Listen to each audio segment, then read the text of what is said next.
Hello there. I am Keith, and I work at Eastwave. I'm one of the people wear many hats. So I guess I don't know what my job title is. I do all the things. Today I'm going to be interviewing Roxi. Say hi. Hello. And we're going to do a very casual interview. I don't have a lot planned, and we're only seeing success recently with the YouTube stuff, and we're pulling from all social media. We're trying to pull like comments and things that people, and we're trying to come up with like questions that people really want to hear. But it's gonna be a very casual interview, and we just think it would be a good thing. So to our first question. One of the questions you seem to be getting a lot is, well, at least we are getting social media interest in, is that why is there two versions of Pop Enough? And I'm sure, I know the story, but I'm sure that you answering it on the record would be like something people are interested in. Oh, yeah, no, absolutely. So before I had any kind of success or anything, I would play the digital version of Pop Enough. Okay, and the digital version was never recorded. I had only played it live. I'd never recorded it, and the recordings, like you can take your phone out and like record someone, but the recordings that like were actually had were bad, so we didn't have like a studio mastered version. So when it came time to work with Eastwave, I actually took some time to make a version that was like maybe better, I thought at the time. Obviously I'm new to this, right? So I wrote a new version of the song, and I wanted it to be jazz inspired. I got one of my friends to let me sample some trumpets, and he did everything for free. It was so nice of him, and we made the jazz version. But when I actually went back and I thought about it, I was like, well, why can't we have two versions? Because I have the old version and everyone loved the old version, and they tell but one of the things that's actually really funny is because my sound is like rock pop, or like, I don't know, it's hard to define in a way.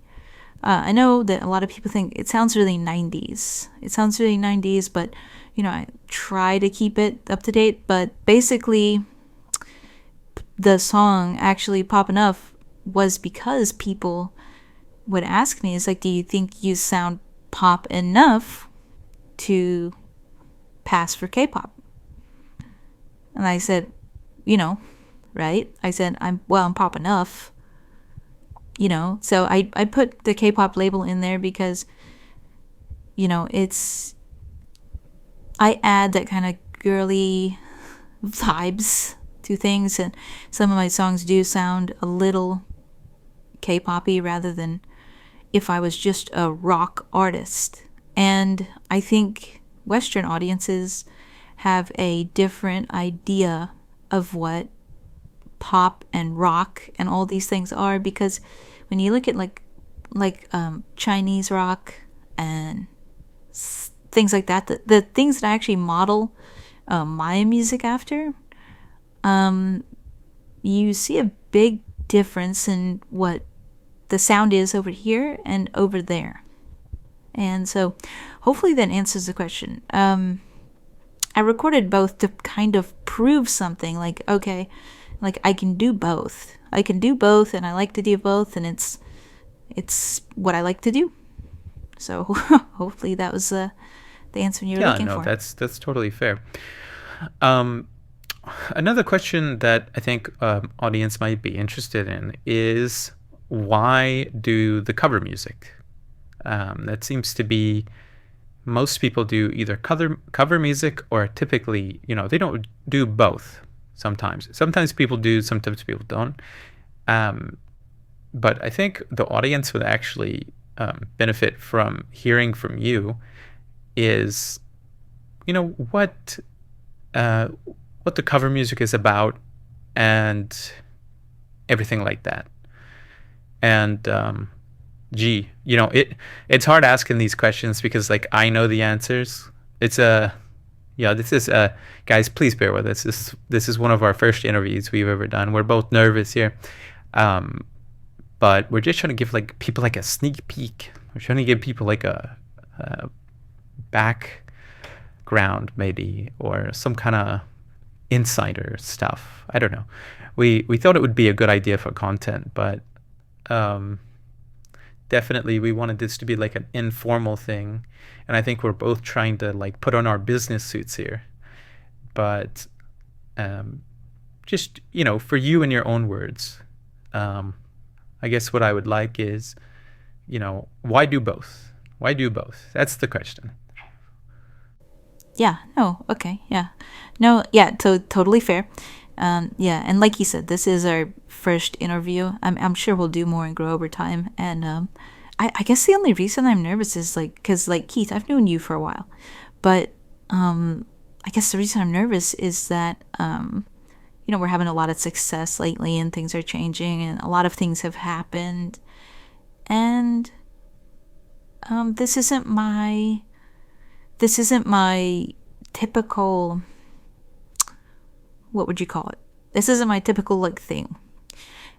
Typically I'm like writing music in isolation. I'm working with like one person to like do the instruments that we need or things like that. I'm like working in isolation, and I'm just kind of grinding things. And this interview thing is different. It's definitely different. But to answer the question, I think for me it's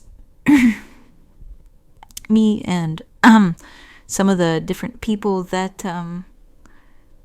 work at Eastwave thought about like, okay, well, no one knows who you are, so like how do you get original music out there? And it's like, we're small, right? We're very small, very local, very I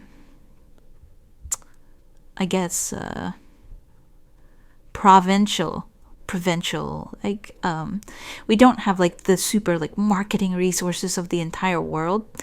And I think basically what we decided on from all the conversations was, if we do like good faith remixes where we are like covers or remixes where we take stuff that people already love and do our own spin on it, maybe people would get behind that, and then maybe that would translate to, oh, well, we like the music you do here, so we might like your original music as well. And that's kind of where we're at. Like, maybe one day we won't need the covers, obviously, if it does really well, but I kind of like doing them. Because also it's like quicker, it's easier. Everything's already done to a certain extent, and all I'm really doing is just putting my own spin on something, or like rewriting stuff, like structuring it a little different or whatever.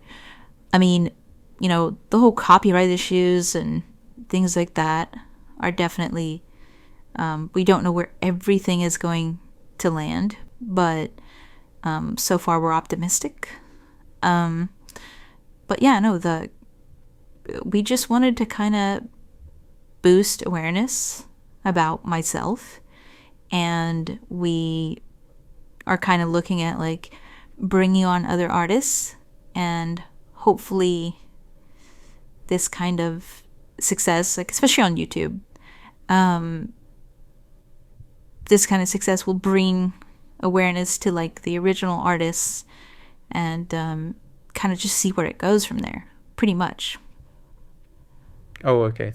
So you really like doing the like I saw the few the Disney stuff, and like you love doing this stuff because, okay, I get it now. Yeah, that makes sense, because it's it's less work, and it's can I say something real quick? Oh yeah, no, sure, go ahead. Okay, so with the covers, like I already know these songs. Like, I know most of these songs. I think most people do. Like, these aren't, like, a lot of them aren't new or, like, they're pretty well-known songs. So, yeah, that takes, like, a lot of work out, because my process is actually taking, I have to come up with a line that I vibe with, sort of.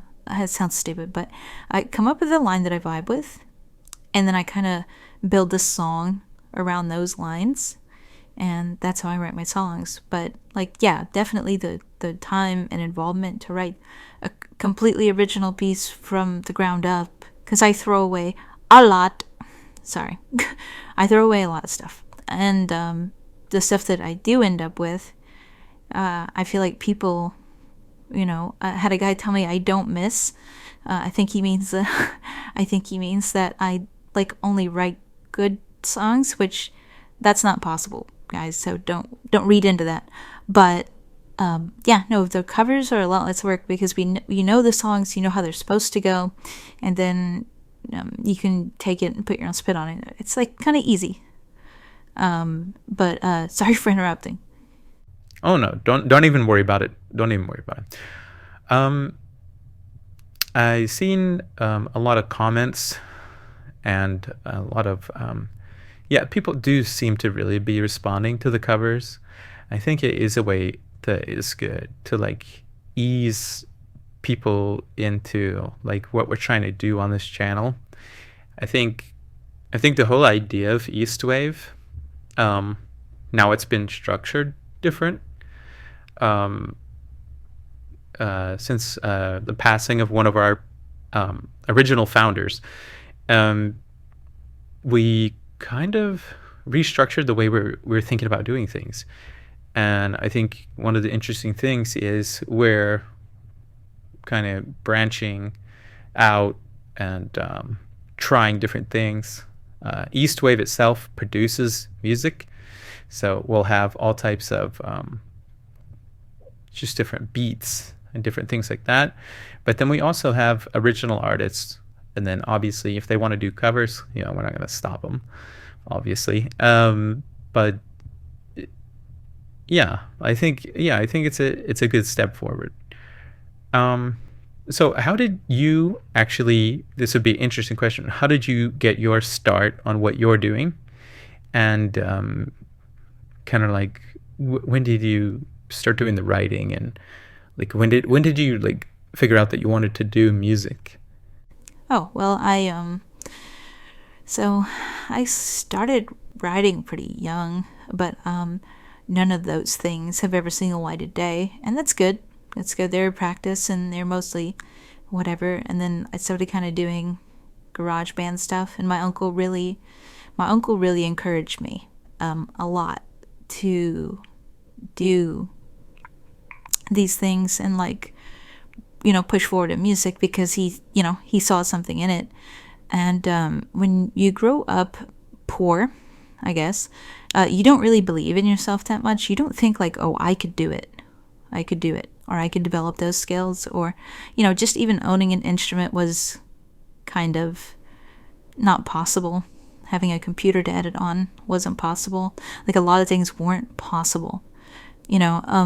The living conditions for, I think, most of Asia are not the things that you see on, like, TVs and movies. Those are more like, I think most TVs and movies are either, like, really rich or, like, high class people, and then middle class, like upper middle class, but you don't get a lot of the, like, reality of and it's weird. It's like this interview, like, I don't know what we're supposed to say or what we can't say or can't. But, I'm just speaking from the heart here. It's like, I got my start because I loved music.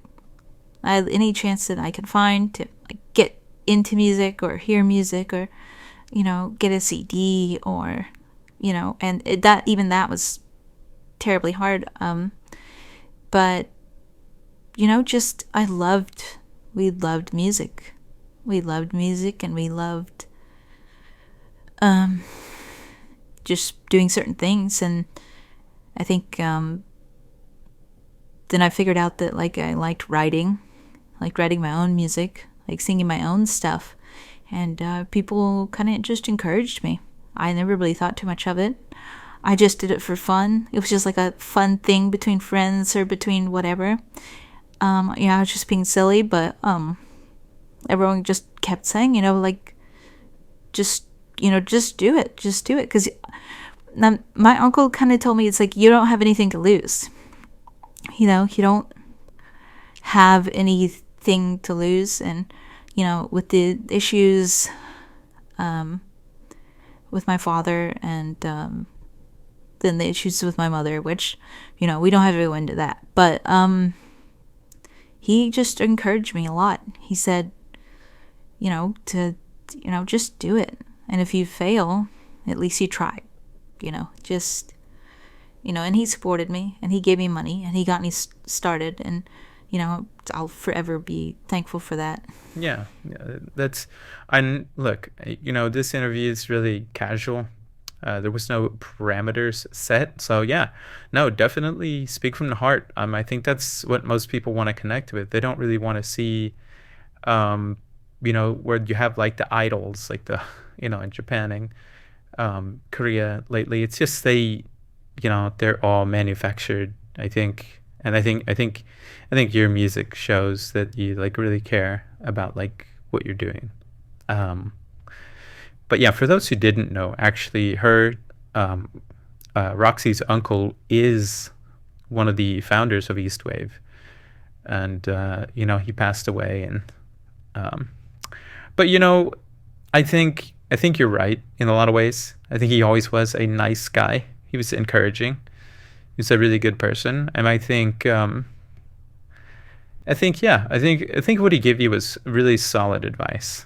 I think looking at it from that perspective, like if you have nothing, like why not go for something? And if you fail, you still have nothing. It's not like you lost anything from doing something, because I think that's where a lot of the fear comes in from people is they feel like they're going to lose something if they try something, even if they don't, even if they don't think, they don't think about like, well, what if it succeeds? Because that's not really a thing that happens to most people. But yeah, absolutely, great advice. I went to college, and I had privileges, and partially for me, it was always kind of set down a certain path that I'm going to be, an audio engineer, or I'm going to work maybe in a studio, and I'm going to, and that's what I ended up doing. So I had a really set path, but I love that story. That's an amazing story. Not even a story, it's your life. It's crazy. But no, I do think people care about that, the genuine aspects of those things. I guess one of the questions we could ask is like, you don't seem super active on social media. Like, in order to get in contact with you, I kind of have to like, if you're not here, you're at home in your little den. But it's hard to get a hold of you. So like, you're just not on social media very much. No, I am not. I'm not on social media very much because I don't have the time, and I really like food, and I also like to just see things now that I have like I wouldn't say a decent income, but I have money, so I can like travel a little bit and go look at things, and that's been nice. No, I'm not on social media very much because it's like, I feel like for some people it's like a whole job. It's like you have to take pictures of your whole life and like manufacture everything and make sure like it's out there for people and things like that. And I don't want to. I don't know. I didn't grow up with social media. I don't even think I had a phone until I was like much older, and I think a lot of people can relate to that. I mean, phones aren't incredibly expensive in Asia, but like other than like a flip phone that can just make calls and text, I didn't really have like a smartphone until much later. So for me, yeah, I think, I don't know what it is. I didn't grow up with it, and I grew up around it, but I didn't have access to it, and I wasn't popular enough to, for people to ask me, like, for socials or any of those things. So, I was always just, like, kind of hanging out, swimming, or, like, doing stuff in real life, I guess. Just being in real life, instead of on a screen, I guess. I mean, I still used phones. I still use my phone. I do have a crippling addiction to computers now. But, like playing League of Legends or, like, doing mobile games on the phone. Those idle games, I need to delete them all. I need to get more work done. But no, other than that, I'm just writing music, and I'm just trying to figure out, like, the next step and, like what, what that looks like. So, yeah, no, I'm not on social media that much. Yeah, it's probably for the best. And, as far as, like, the video games, yeah. I know the same feeling. But you get bored, right? I think you should allow whatever you like doing, some form of that in your life, like at least 10% of the time. I don't know, something to where you don't go crazy. So we've got the Spotify release coming out, and everything seems like it's going to do very good. I'm sure the other people at Eastwave are putting together some kind of campaign. Maybe it's like some kind of social media thing. But speaking of social media,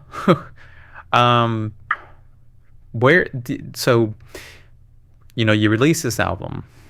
Are you already working on a new album? Are you working on, like, new songs, new album? Or are you gonna give it a rest so you don't get that burnout? Because I know you've been working like crazy, but I haven't actually asked you these questions in person. So what a beautiful chance to do that. Then asking you in private, then putting you on the spot. Yeah, I'm working on some stuff, but it's really hard to say because you have to ask yourself, like, do you want to do something different with the next album? Is it going to have, like, a different theme? Or should I do the same stuff I've always done? Or should I, because either, I don't know. Like, do you want to keep the same fan base, right? Like, that's generally, I guess, what you would do. I like making the kind of music I make, and if people like it, then I probably would, the next album is going to be, so far it is. I've wrote stuff down, haven't recorded anything. I'm kind of hesitant. I'm kind of writing it out to see, and just kind of doing the covers for now, because we had all those done, but they hadn't hit any of the socials yet, and they hadn't hit Spotify. And so I had this gap, and then people were asking for covers. And thank you guys for that. You gave me, like, something to focus on other than the crippling fear of the album coming out and not doing very well. But, and dude, people have been great. People have been so nice. It's actually crazy. I thought I was going to make some of these covers, or I was going to, like, expose people to my music. And I don't know. It feels like every time I'm online, there's so much hate. There's so much, not nice stuff. But no, it's been so good. And people have been really positive about the stuff I put out there. And so for the next album, I really don't know.